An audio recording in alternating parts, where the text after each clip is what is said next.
skattepolitik og trafik. Dette er en motorvej.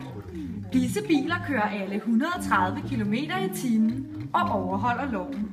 Men hov, hvem er det, der kører 210 og udsætter de andre for fare? Forestil dig den samme situation, hvor alle de biler, der kører 130 og overholder loven, er de mellemstore og mindre virksomheder, der betaler deres skat. Den bil, der kører 210, er et multinationalt selskab, der i modsætning til de andre biler ikke betaler sin skat.